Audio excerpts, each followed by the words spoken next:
Madalas ang mga matindi at bayolenteng away nagsimula sa simple o maliit na bagay. Ika nga, walang wenta. Tandaan sana natin ito bago tayo bumigay sa silakbo ng damdamin. Pare, masakit! Masakit yan! Pare!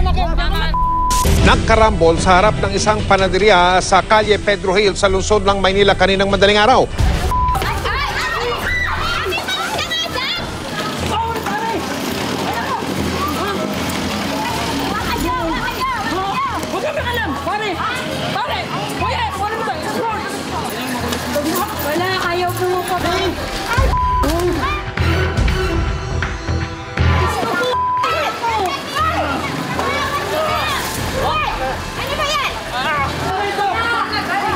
Bago pa man mauwi sa matinding sakitan, inawat na sila ng mga rumisponding tauhan ng barangay. Kailangan kong tawag ng pamilya ko! Tawanan niya ko, Kuibas! Nakakaistorbo ka na, alam mo ka ng tulog namin, nakakaistorbo ka na! Pare, masakit yan! Masakit yan! Pare! Ang ugat daw kung bakit na high blood silang lahat. Bulalo? Yun nga po, yung bulalo yung gusto niya. Hindi ko naman po alam na gusto niya pala, yung tunay na bulalo. Sabi ko, tinapay po yung pinagbebenta dito, hindi itong ano. Tapos nag-offer ako ng cup noodles. Bulalo flavor. Gusto ko lang malaman, ang order ko ay bulalo. Bakit ako bibigyan cup noodles? Bakit ko babayaran yung cup noodles? Ikaw pare, order mo yung bulalo. Bakit ko babayaran yung cup noodles? Psychologic, huwag kang makilam. Naka-high school ka.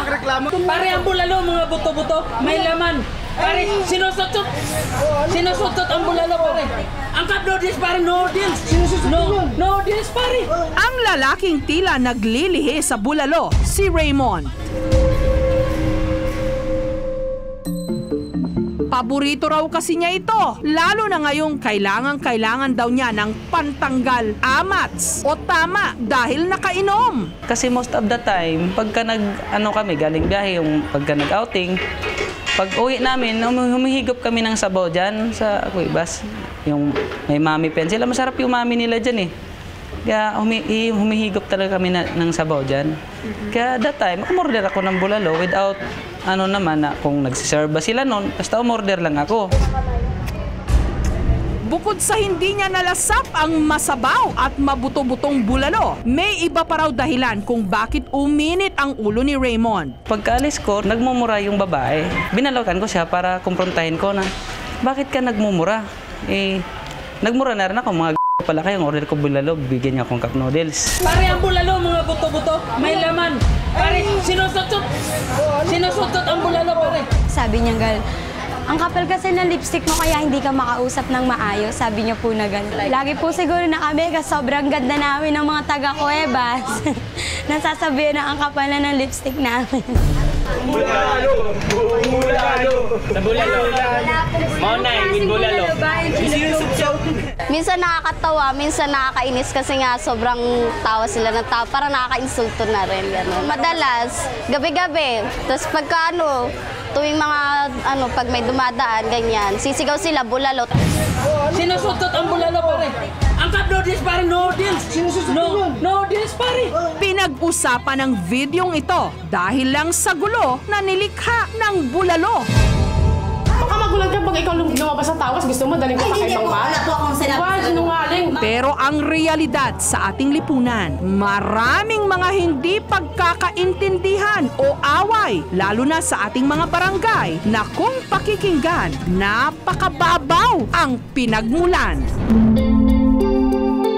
Ang ganitong klaseng mga bangayan, kapansin-pansing nangyayari sa mga siksikang lugar kung saan tila wala nga raw privacy ang mga tao at parang normal ang pakialaman sa buhay ng may buhay.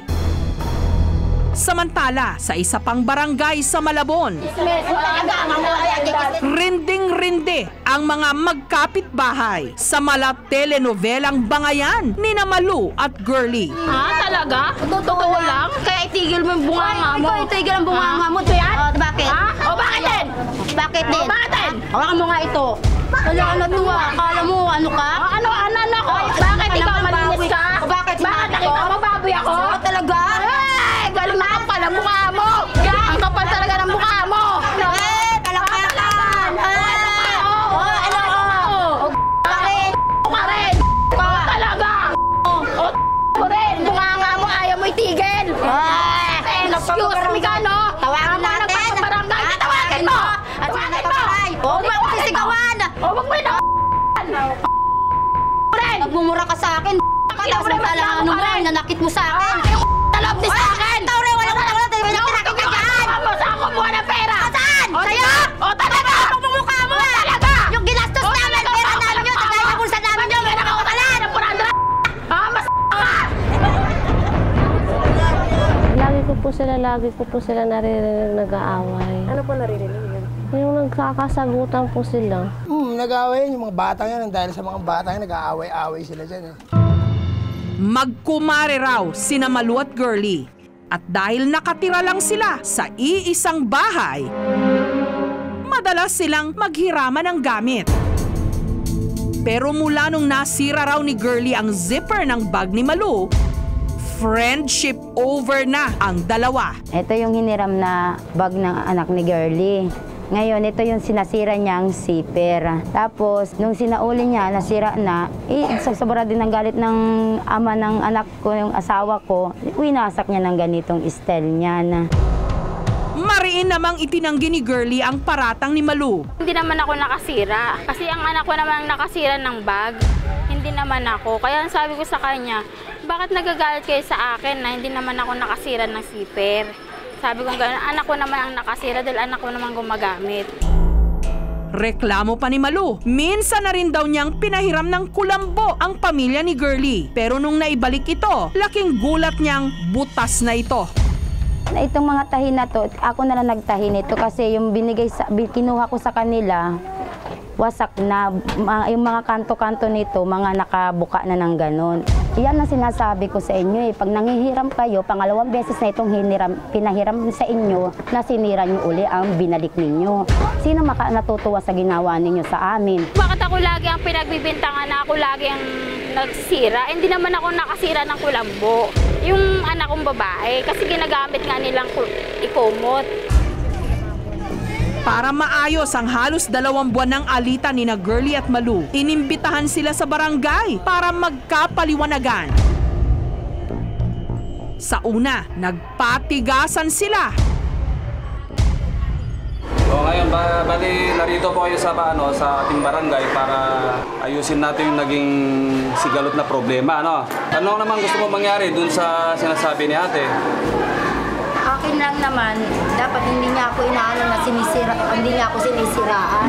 Pero hindi ko naman ginagawa na magkipag-chismis ko siya sa kapitbahay namin. Sinauli nila sira. Di ano pang magagawa ng asawa ko, di sirain ng tuluyan. Tama naman po yung message sa kanya. Dapat tiniram nyo na hindi sira, dapat ibalik nyo dapat na wala po sira. Yun nga po yun, sir. Ang problema nga, ang sira nga ng anak ko, yung bag na yun, kailang kinuha na yung bag, tsaka nagsumbong sa akin yung anak ko naman, nasira na yung zipper. Ayun ang ng anak ko. Sabi ko, ba't ngayon mo lang sinabi na nasira yung zipper? Dapat noon pa sinabi sa akin para napagawa yung bag. Dapat nasa inyo ang mag-handle ng problema, kung anong ang problema ng mga bata. Nasa inyo ang pag-aayos niyan. At dapat kung ano naman yung nakita mo dun sa gamit ng anak mo, dapat nakita mo na may sinangguni mo kaya para malaman niya rin. Tapos mag-uusap kayo ng maayos. Mukha nga rin kasi ng asawa ko. Doon ka magsabi, ayun ang asawa ko. Ganito na lang ako. Gawa na lang po natin ang kasunduan, ha? Wala ko kayo, basta ako. Nakapiram ko, nasa tama ako, wala ko sa mali. Sa susunod, hindi na nila maghihiraman sila, hindi na nila ibabalik ng sira. Kailangan ayusin na muna nila bago nila ibalik sa amin ng ayos. Kung sakali magpapahiram pa ako sa kanila. Kahit hindi na lang kami magpansinan, okay lang sa akin yun. Hindi na ako hihingi ng tawad sa kanya, okay na yun sa akin.